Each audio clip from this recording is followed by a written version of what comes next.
Сәлеметсіздер ме, құрметті оқушылар? Жая Мұса атындағы Ақсу жоғары көпсалалы колледжі қазақ тілі мен қазақ әдебиеті пәнінің оқытушысы Калиева Айгүл Амангелдіқызы. Бүгінгі сабағымыздың тақырыбы қазақтың киелі сандары.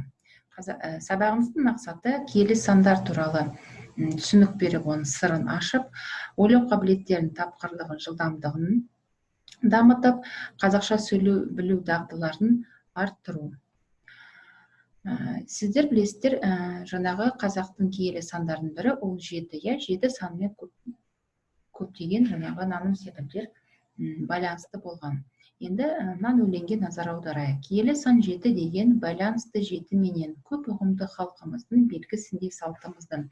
7 қабат көк жер үсті, 7 қабат жер асты, 7 жарғызан 7 қазынамыз бар 7. 7 атамыз 7 жұрт, ағайынды 7 құт. Яғни 7 санымен байланысты көптеген бізде жаңағы сөздер бар. Ол 7 атамыз, 7 апта, 7 жарға. Бүгін біз сіздермен жаңағы атақты ақынымыз Қадыр Мырзалиев өзінің жаңағы өмірін 77 жасқа келгенде өмірден озды. Бұл Қазақстан Республикасы мемлекетінің сыйлығының иегері, Қазақстан халық жазушысы, ақын, балалар әдебиетінің ақыны Қадыр Мырзалиев. Біз сіздермен Тәуке ханның 7 жарғы атты заңын білеміз. Сол 7 жарғысына бүгін тоқталайық.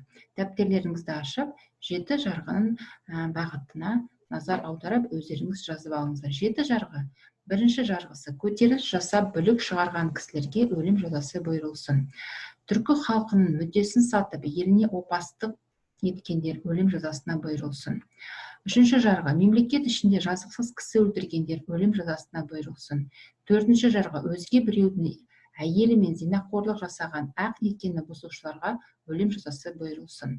Бесінші: өреде тұрған, тұсаулы жүрген сәйгүлік атты ұрлаған кісіге өлім жазасы бұйырылсын. Төбелесте мертігудің түріне қарай төмендегінші мүліктей құн төленсін. Бірінші: біреудің көзін шығарған кісі айыпқа қызын береді, ал кісі жоқ болса қызын қалың малын береді. 4 мүшесінің бірі мертіксе, кісі айыпқа ат береді. Жетінші жарғы: ұрланған жылқы өзге де құнды мүлік үшін 10 есе артық айып төлеттірсін. Осы 7 жарғыны Тәуке хан жалғыз өзі жасаған жоқ, оның атақты жаңағы 3 биі бірге Тәуке ханмен жасасқан. Тағы да назар аударсақ, 3 деген санға байланысты 3 биіміз бар, я? Ол бізде Қазыбек би, Төле би, Әйтеке би. 3 жүзіміз бар, 3 биіміз. Ұлы жүздің биі Төле би, орта жүздің биі Қазыбек би, кіші жүздің биі Әйтеке би.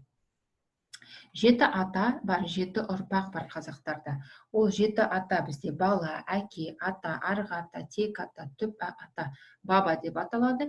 Және 7 ұрпақ, әкеден бастаймыз. Әке, бала, немере, шөбере, шөпшек, немене, туажат. Осының да 7-ге байланысты сөздерді дәптерлеріңізге жазып алыңыздар. Жетісу жер жанаты деген неге айтады? Себебі Жетісуда 7 түрлі судың түрлері бар, я?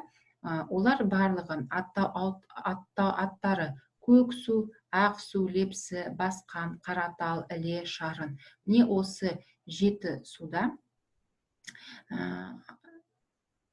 біздер жаңағы табиғатының ерекшелігіне, табиғатының тазалығына келіп адамдар ем алып, дем алады. 7 жоқ. Жерде өлшеуші жоқ, аспанда тіреуіш жоқ, таста тамыр жоқ, тасбақада талақ жоқ, аллада бауыр жоқ, аққуда сүт жоқ, жылқыда өт жоқ. 7 жетекші. Дәптерлеріңізге оны да жазып алыңыздар, я?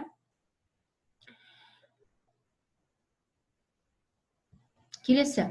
Әлемдегі 7 керемет. Оны сіздер барлықтарыңыз білесіздер. Бұл кереметтің барлығын біріншісі ол Хеопс пирамидасы, Семирамиданың аспалы бағы, Зевс мүсіні, Артемида хибатханасы, Родос алыбы, Галикарнас кесенесі және Александрия шам шырағы.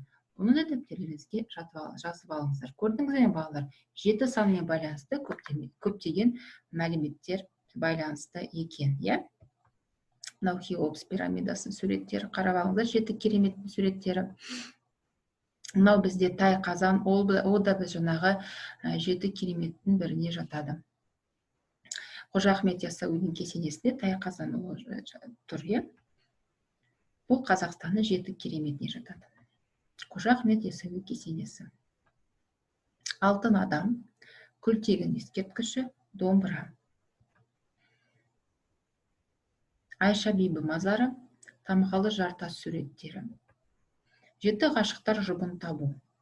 Сіздердің мақсаттарыңыз, сіздерде 7 ғашық берілген, иә, мақсаттарыңыз бұның жаңағы жұбын табу. Ләлінің жұбы кім? Мысалы, Ләлінің жұбы ол Зылиқаның жұбы, Шырынның жұбы, Зияда, Арзи, Зухраның жұбы, жазып алыңыздар. Қазақтың қасиетті сандарына байланысты ол бізде 3 саны, 9 саны, 12 саны және 40 саны. Қасиетті сандар туралы мағлұмат. Бір санның киелігі Алла жалғыз, Алладан басқа ешбір тәңір жоқ. Күні түні демалмайтын екеу, ай мен күн, 3 қуат, ақыл, жүрек, тіл. 3 жүз, жаңа айттық, ұлы жүз, орта жүз, кіші жүз. 3 адамның ниеті бұзық, өтірік айту, сөзінде тұрмау, аманатқа қиянат жасау.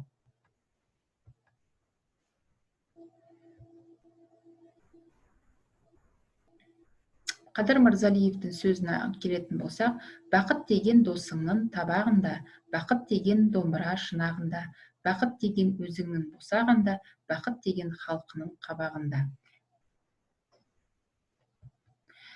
Осымен, құрметті оқушылар, жаңағы біз сіздермен жаңағы киелі сандарға тоқталып кеттік. Мына жаңағы қасиетті сандар туралы мағлұматтар дәптерлеріңізге жазып алыңыздар. Үйге тапсырма 40 санына байланысты қандай ұғымдар бар? Яғни, мысалы, баланың 40-ына шығару, иә, солай жазып келесіңдер. Және келесі 13 жаспен 13 санымен байланысты не байланысты? Біз, мысалы, соған да назар аударамыз. Үй тапсырмасы сіздерге түсінікті болса, тағы да Қадыр Мырзалиевтің сөзімен сабағымызды аяқтап, бүгінгі сабағымызды тамамдаймыз. Назар аударып тыңдағандарыңызға көп рахмет. Тапсырмаларыңызды орындап, дәптерлеріңізге жазып жіберіңіздер. Сау болыңыздар.